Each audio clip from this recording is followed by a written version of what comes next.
Buenos días o tardes, maestro. Nuestro equipo está conformado por Paola Naranjo, Natalie Rodríguez y su servidora Karina Ponce. Al igual que el resto de nuestros compañeros, en este video hablaremos sobre la estereoquímica.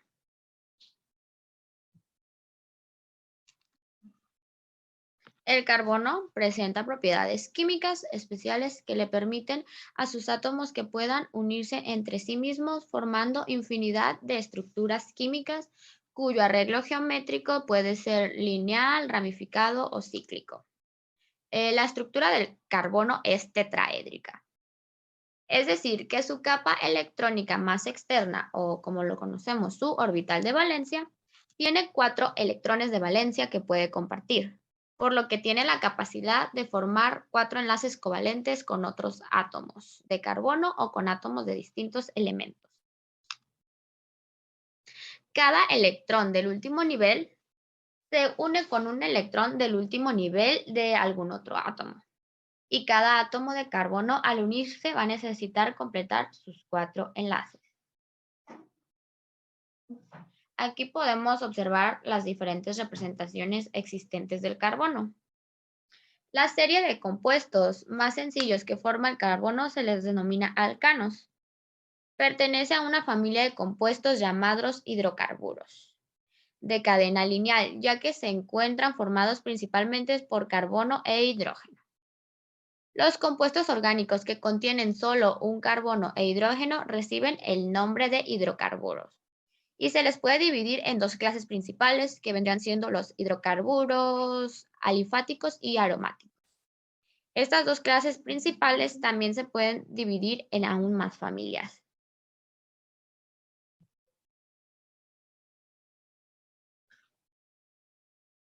Ahora bien, aquí podemos observar el diagrama orbital del carbono, en donde solo tiene 2 electrones no apareados y por lo tanto solo tendría una valencia de 2. Pero se sabe que el carbono tiene valencias el 2, el -4 y el 4. Es decir, 4 electrones que no están apareados y con los cuales puede hacerse enlaces con otros elementos.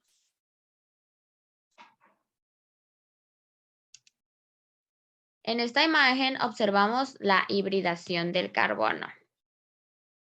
La hibridación es un fenómeno atómico donde el suborbital se fusiona con otros suborbitales. En el caso del carbono, el suborbital 2s fusiona con los otros 3 suborbitales 2p para dar como un resultado 4 suborbitales sp3 y de esta forma los 4 electrones que tiene el carbono en su subnivel de energía 2 se reparten en sus 4 suborbitales híbridos. Esta estructura tetraédrica, gracias a la hibridación de sus orbitales, es lo que le da la capacidad al carbono de formar enlaces con otros carbonos. Y ahora bien, hablemos de la actividad óptica. La actividad óptica es la propiedad que tienen los sistemas quirales en rotar la luz polarizada linealmente. Es decir, cuando un haz de luz linealmente polarizado atraviesa un sistema ópticamente activo, o sustancia quiral, el plano de polarización de la luz saliente sufre una rotación respecto al incidente. Además, cuando la sustancia absorbe la luz, el haz saliente se encuentra elípticamente polarizado, fenómeno llamado diocrismo circular. La quilaridad es una propiedad geométrica existente en cualquier arreglo estructural, sean nanopartículas, cristales, moléculas o solo un conjunto de puntos conscientes en la imagen especular de algún arreglo. No puede hacerse coincidir de ninguna forma con el arreglo original. El ejemplo más claro es la estructura de nuestras manos. Esto pues muestra una mano derecha en la imagen especular y nuestra mano izquierda existiendo de manera que no puedan hacerse coincidir.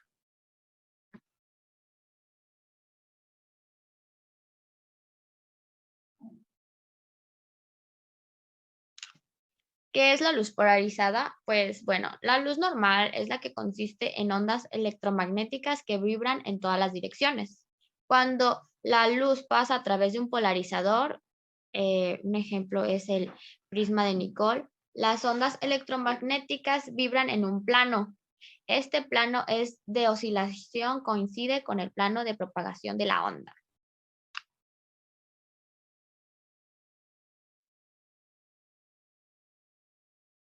Aquí bien, hablemos de los enantiómeros y la luz polarizada.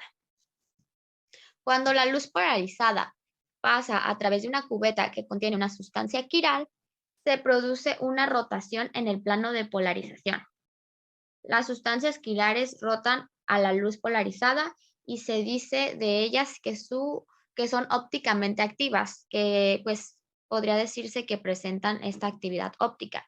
Y aquellas sustancias que no producen rotación en la luz polarizada son ópticamente inactivas.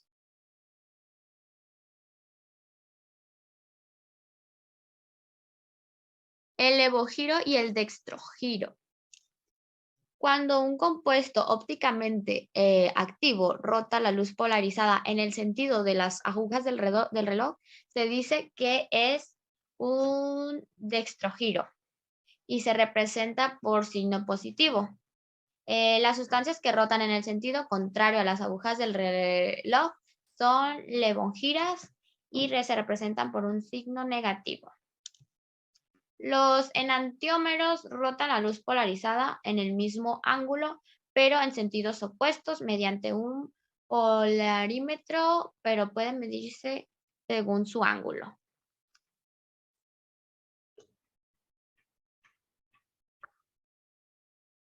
La química orgánica es la ciencia que se basa en la relación entre la estructura molecular y sus propiedades. Y la estereoquímica es esta parte de la química orgánica que se encarga de la estructura a 3 dimensiones de las moléculas. Esta relación es la que tiene con la química orgánica. Una parte importante de la estereoquímica es la estereoisomería. Esta, bueno, primero que nada tenemos en claro qué es un isómero. Un isómero es una sustancia que en comparación con otra tiene el mismo número de átomos. De este se derivan dos isómeros. Un tipo es los estereoisómeros y otro tipo son los isómeros constitucionales o estructurales. Por ahora nos enfocaremos en los estereoisómeros.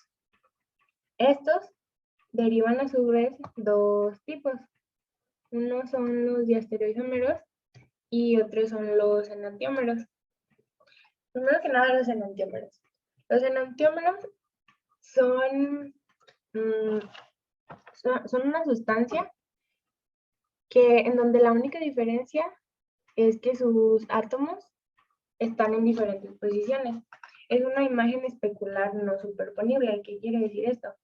Que hay una molécula, existe una molécula, y esta a su vez deriva a otra, que es su imagen espejo.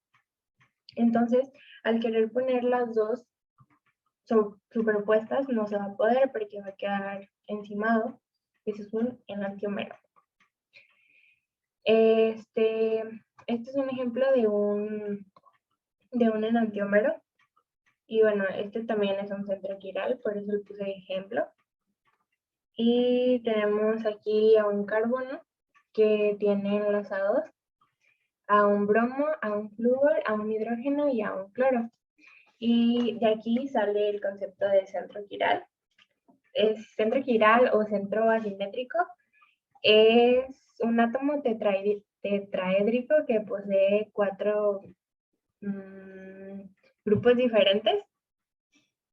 4 grupos diferentes enlazados al mismo, como es aquí. Y este es un centro quiral y a su vez tiene una imagen espejo, por eso que no es superponible y por eso es un enantiómero. Estos son otros ejemplos de centros quirales. Uno es el carbono como centro quiral en el aminoácido L-alanina y el otro tiene el silicio como centro quiral. Y sí. Después tenemos a los otros tipos de estereoisómeros, que son los diastereoisómeros, y este es un concepto un poco complejo de explicar, ya que un diastereoisómero es cualquier estereoisómero que no es un enantiómero. Y bueno, para esto tenemos que tener en claro qué es un enantiómero. Como ya había dicho, un enantiómero un enantiómero no es la molécula, es la molécula con su espejo, con su otra molécula espejo, que no se pueden superponer una con la otra. Eso es un enantiómero, no solo una molécula. Ok, entonces un diastereoisómero puede tener, por ejemplo, aquí, este hidrógeno, esta molécula es igual que esta, tiene lo mismo, contiene lo mismo. Y aquí, por ejemplo, este hidrógeno está en este mismo lugar con este hidrógeno. Y este también. Y este está al revés. Entonces, no es una imagen espejo, pero sí tiene lo mismo. Entonces, este es un diastereoisómero. Una imagen, no tiene que ser una imagen espejo, pero tiene que tener lo mismo. A eso se refiere un diastereoisómero. Y ese es el último tipo de isómeros. De estereoisómeros, perdón. Me llamo Natalia B. Rosales Rodríguez y voy a presentar 3 temas. Uno de ellos es la configuración R y S. Empezando por qué es la configuración S.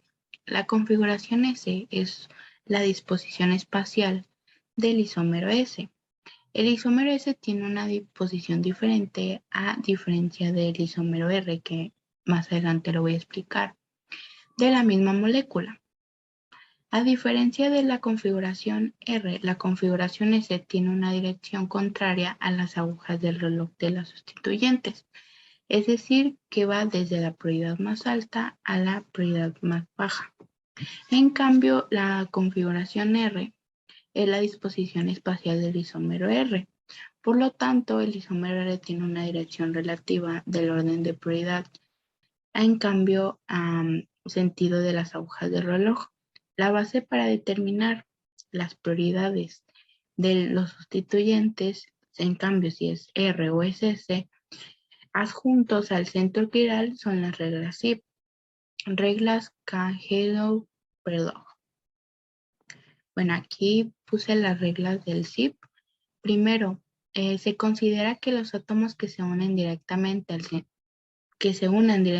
sector quiral cuando el número atómico es mayor, su prioridad va a aumentar. En cambio, si un sustituyente contiene un átomo con un alto número atómico que está unido directamente al centro quiral, este sustituye que obtiene la prioridad más alta que los otros, como mencioné en la configuración S. En cambio, si dos sustituyentes tienen átomos unidos directamente con números atómicos iguales, bueno, estos se pueden considerar que el número atómico del siguiente átomo de estos sustituyentes. Se tiene que verificar primero que si los átomos de los sustituyentes uno por uno hasta que aparezca un punto de diferencia. Después de todo, se determinan las prioridades de cada sustituyente. Debemos observar la dirección del orden de las prioridades alrededor del centro quiral. Es decir, desde la prioridad más alta hasta el sustituyente que tenga la prioridad más baja. Si la dirección es en sentido de las agujas del reloj, la configuración del isómero se denomina R. En cambio, si es al revés, la configuración es S. Bueno, aquí podemos ver una diferencia entre la configuración R y S, que la configuración R es de la disposición espacial del isómero R y la configuración S es la disposición espacial del isómero S. En cambio, las prioridades de los sustituyentes es que la R va en dirección relativa al orden de prioridad en el sentido de las agujas del reloj y en el isómero S es al revés, tiene una dirección relativa del orden de prioridad en sentido antihorario. El nombre es que es la configuración R que viene del diestro y la S que viene del zurdo. El arreglo espacial es que la disposición espacial de la configuración R es diferente a la de la configuración S de la misma molécula. Bueno, seguimos con los diastereoisómeros. ¿Qué se refiere con diastereoisómeros? Bueno, se refiere a que los distanciómeros o los diastereoisómeros es una clase de estereoisómeros que no tienen una imagen especular entre ellos. ¿Qué quiere decir? Que no son enantiómeros. Entre ellas pueden tener diversas características físicas y diferente reactividad. Algunas de sus características es que se dice que si dos moléculas serían diastereoisómeros si solo un centro quiral difiriera entre los dos estereoisómeros. En cambio, si una molécula contiene un solo centro quiral, tendrá dos formas enantioméricas. Si una molécula contiene dos centros quirales, hay 4 configuraciones posibles y estas no serán en formas de una imagen del espejo. Así que las posibilidades continúan multiplicándose mientras haya más centros quirales de una molécula. Un ejemplo que puedo mencionar de los distanciómeros es que el ácido 2-butenoico, el cual solamente tiene 2 diferencias estereoisómicas. Dentro del grupo de los distanciómeros se puede encontrar los compuestos meso, que más adelante voy a mencionar. Los isómeros cis-trans, que son anteriormente conocidos como los isómeros geométricos, los conformeros o isómeros conformacionales y los isómeros que no son antiómeros entre ellos. Al poseer los distanciómeros propiedades físicas diferentes, estos pueden separarse mediante procedimientos como distilación, cristalización o cromatografía. Bueno, mezclas racémicas y compuestos meso. Bueno, podemos empezar hablando qué es una mezcla racémica.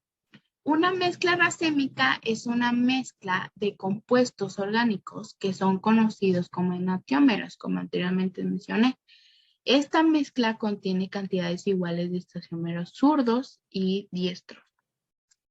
Los enantiómeros son isómeros óptimos, que son imágenes especulares no superponibles entre sí. No son idénticos porque no son superponibles. Se dice que la separación de una mezcla racémica en las dos formas de componentes se conoce como resolución.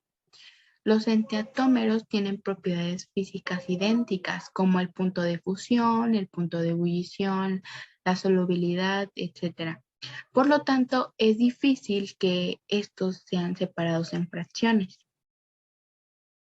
En cambio, un compuesto meso es un compuesto ameso en una molécula que tiene más de estereocentros idénticos y una imagen espejo idéntica o superponible.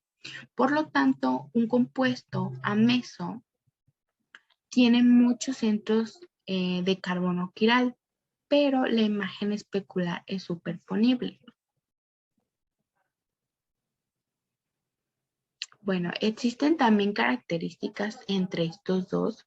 Las similitudes es que la mezcla racémica y el mesocompuesto son compuestos orgánicos, los dos son orgánicos, y que ambos son óptimos ópticamente inactivos.